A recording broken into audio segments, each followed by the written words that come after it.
A standing wave. When you create a wave pulse on a string, do you see that wave pulse travel along the string? Now it hits the other side, and some of it's transmitted into whatever the other medium is.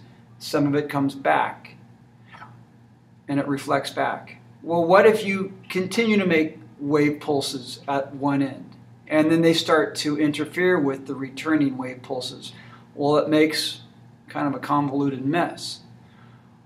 What if you get the frequency as you're making a wave just right, and so the wave's traveling away from you and then coming back, and if you get it just right, you no longer see the wave pulse going back and forth along the rope. Instead, you just see the rope going back and forth like that.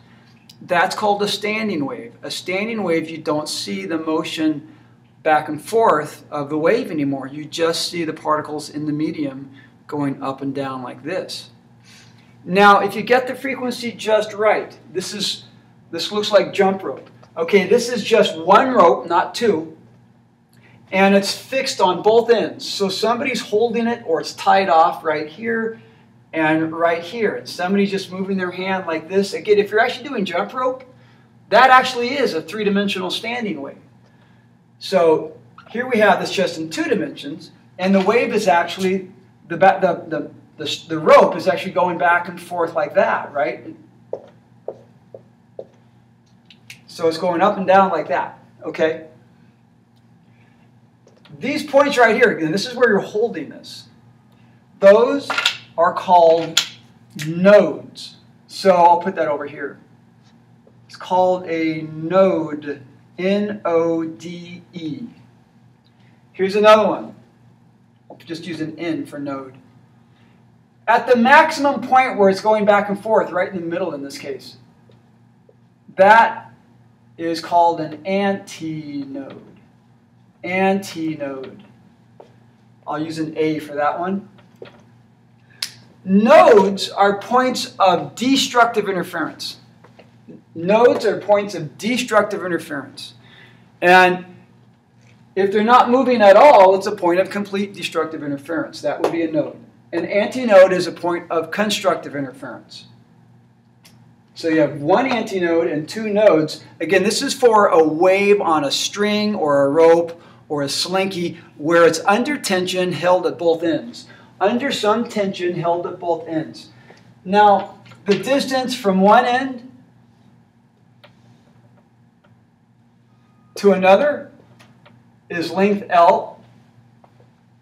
And that's the simplest form you can get. When you're holding on to one of these things at the lowest frequency possible, where you're going to get a standing wave held at both ends with the rope or string or slinky under tension, this is the simplest form you can get. And we call that the fundamental. The frequency that produces this is called the fundamental frequency. So the fundamental. That's the simplest form. And if you look at this, over this length L, if we follow just, let me get a different color, blue. If we follow just one of these, to that point, from here to here, what portion of a sine wave have I just drawn? A complete sine wave would start here and then come along and then go back up like that, right? But I've only drawn half of it. So for the fundamental, over the entire length of this slinky or rope or whatever, I only have half of a wavelength. Okay?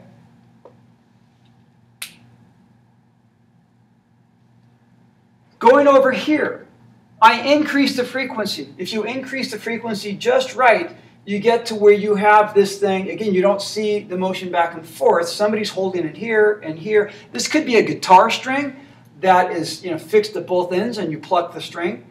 Now, there are, if you look at this, you've got 1, 2, 3 nodes. You have a node here where you have destructive interference. Another node here where it's actually physically not moving. Now there's energy, remember, going back and forth in this thing. But due to the destructive interference, it cancels that out. And so there's a node right here. In the middle, you have antinodes. Looks like a pretty awesome pair of glasses. You have an antinode here. It's going back and forth there. Not moving here. Yeah, you might be jiggling your hand a little bit.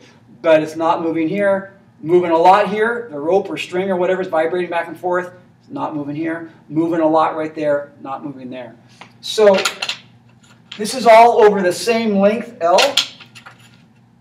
So the same length, the distance from this end to that end is L. And now what fraction of a wavelength have I got here? I've got an entire wavelength. All right, from here, if you look at that, that's one entire sine wave.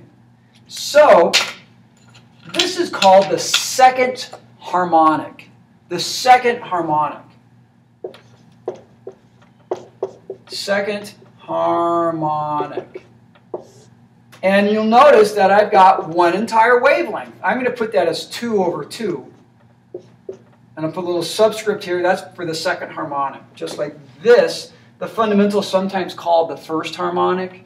The first harmonic is the fundamental. Second harmonic is right there. That's where that subscript 2 is. I know that cancels out to 1. So L equals lambda. But let me go one step further.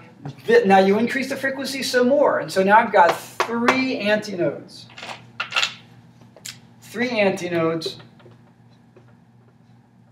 And you also notice we have 1, 2, 3, 4 nodes. Over the same length.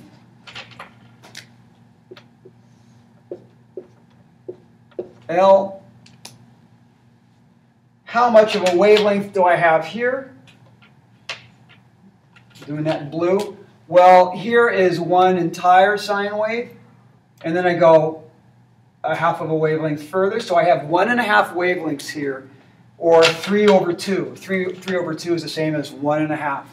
This is called the third harmonic. Third harmonic. And that is L equals 3 over 2 lambda, little subscript 3. Now maybe you can see why I've been putting this as 3, 2, and 1. Notice the numerator is always 2, and that the harmonic number corresponds to the numerator here. So for the first harmonic, 1 over 2 lambda. For the second harmonic, 2 over 2 lambda. For the third harmonic, 3 over 2 lambda. So in general, you can say that for the nth harmonic, because you can keep going up, then for the nth harmonic,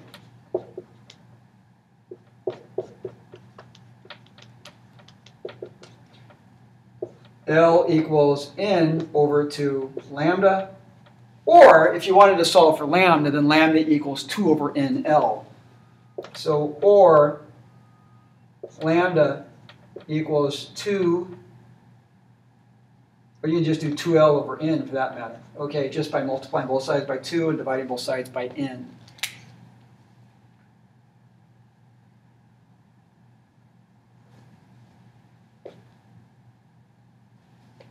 There we go. We'll talk some more.